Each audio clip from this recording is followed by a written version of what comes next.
एक कोई व्यक्ति था, उसको किसी ने कह दिया कि तुम्हारे शनि लग गया है, शनि, इसलिए किसी ज्योतिषी के पास में जाओ और शनि उतारने का कोई उपाय करवा के आओ।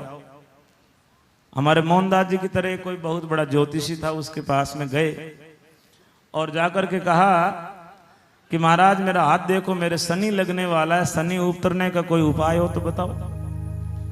उन्होंने कहा भाई शनि तो तेरा बड़ा प्रबल है, और यदि तुझे शनि के दोषों का निवारण करना है तो किसी साधु के आश्रम में किसी ब्राह्मण को एक काली गऊ का दान कर दे, तेरा शनि उतर जाएगा। बोले महाराज गाय आड़ा तो पैसा है ही नहीं, कि थोड़ो हावड़ करो का नहीं। अच्छा चलो कोई बात नहीं, हमारे यहाँ दूसरी व्यवस्था भी है, गाय नहीं दे सकते कोई बात नहीं, बढ़िया एक काली कंबल, काली कमली ला करके साधु को दान कर दो, तुम्हारा दोष उतर जाएगा। बोले महाराज बढ़िया कांबड़ तो 1000 रुपया में कम को आवे, थोड़ो की खर्चो और कम करो का नहीं, इतना तो है ही कौन। तो चलो कोई बात नहीं, जितने हैं उतने में उतार देंगे। ऐसे कर तू 1 किलो काली दाल या काले तिल ला करके दान कर दे, तेरा शनि उतर जाएगा।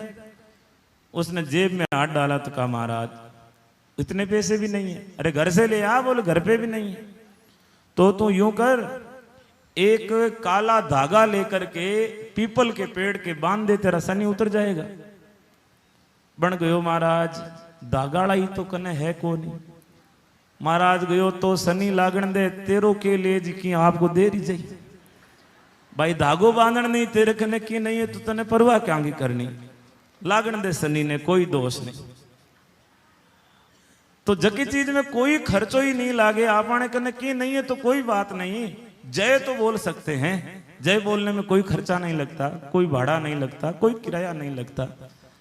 और भगवान ने देखो सारी जो चीजें फ्री में दी है ना, वही सबसे ज्यादा अनमोल है, महंगी है। दूसरी सारी चीजों की कीमत है, लेकिन जो निःशुल्क मिली हुई है उसकी कोई कीमत नहीं। जिसको जुबान भगवान ने नहीं दी, जो सुन नहीं सकता, बच्चा बोल नहीं सकता, उसको चाहे कहीं लेके घूमो बोल नहीं सकता, तब पता चलता है जुबान की कितनी कीमत है। हम जयकारा बोल रहे हैं तो समझो कि इसकी कोई कीमत नहीं है, अनमोल है ये। आंखें दी है भगवान ने, बिल्कुल फ्री में दी है। आंखें चली जाएं तब पता चलता है। आप चाहे करोड़ों की जायदाद दान में दे दो, लेकिन आंखों की रोशनी कहीं पे भी नहीं मिलती है, इसकी कोई कीमत नहीं है। कानों की कोई कीमत नहीं है, एक बार सुनने वाला फ्यूज उड़ गया तो फिर चाहे कहीं घूमते फिरो, मशीनें लगाओ, कुछ भी करो, पहले वाली बात बनेगी नहीं। तो जो चीजें निःशुल्क है, फ्री है, और फ्री दी किसने है?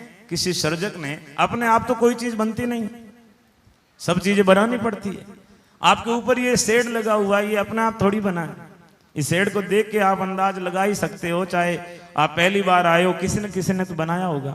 ठीक है आपकी आंखों के सामने नहीं बना होगा, लेकिन आपको पता है कि कोई तो बनाने वाला होगा।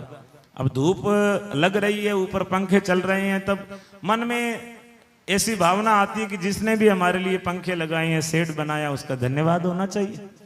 तो भगवान ने हमें कान दिए, आंखें दी, जुबान दी, देने वाले परमात्मा है। तो जब भी इनका उपयोग करो तो पहले उस दाता का धन्यवाद करो, उसके प्रति शुक्रगुजार रहो, उसके बाद में हमें दूसरे कार्य करने चाहिए, क्योंकि देने वाला तो भगवान है।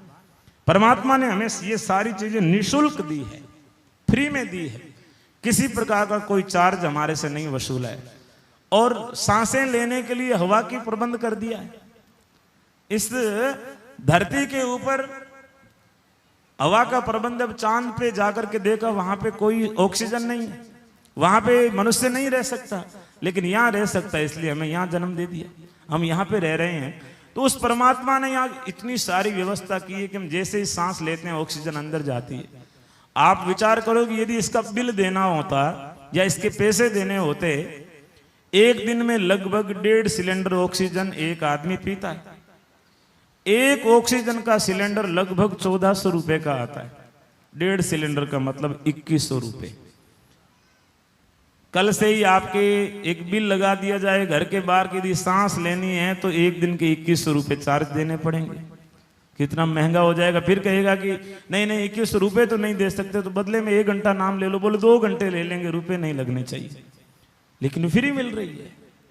भगवान ने सारी व्यवस्था हमारे लिए की है, लेकिन हम इतने आलसी हैं, इतने एहसान फरामोश हैं कि हम मानते नहीं, इसको स्वीकार ही नहीं करते हैं कि ये सारी अपने आप ही बन गई है, ऑटोमेटिक ही बन गई है। जो नास्तिक है वो कहते हैं इसमें किसी भगवान का हाथ नहीं है, कोई परमात्मा नहीं, ये सब स्वतः बना है, अपने आप जो है एक विकास की प्रक्रिया के साथ में धीरे धीरे डेवलप होकर के ये सारी चीजें बनी है, इसमें किसी भगवान का हाथ नहीं है। लेकिन बिना कारण के, बिना कर्ता के कोई भी काम इस संसार में नहीं होता, तो ये कैसे हो सकता है? तो उस परमात्मा के प्रति धन्यवादी का भाव सदैव रखना चाहिए। नहीं तो एक दिन आज जो हम कर्म कर रहे हैं इसका फल हमें स्वयं को कल भुगतना है। महीने भर हम बिजली उपयोग करते हैं, महीने के आखिरी दिन बिल आता है कि आपने इतनी बिजली खपाई है तो इसका इतना बिल आपको चुकाना पड़ेगा। महीने भर में जो भी हम सुविधा का उपयोग लेते हैं उसका आखिर में सुविधा शुल्क जो होता है वो देना होता है। ऐसे ही भगवान ने जो हमें ये शरीर दिया है, ये तन दिया है, इस तन का भी सुविधा शुल्क भगवान को देना होगा। और यदि हम नाम ले लेते हैं तो नाम लेने से ही वो भगवान तो प्रसन्न हो जाता है, मेहरबान हो जाता है। इसलिए सच्चे भाव से, सच्चे मन से उस भगवान के नाम को पुकारो, उस नाम को गाओ, और नाम लेने से हमारी सारी बाधाएं, सारी विपदाएं, सारे दुख दूर हो जाते हैं। इतने भगवान के नाम में शक्ति है। तो आइए सब लोग प्रेम और भाव से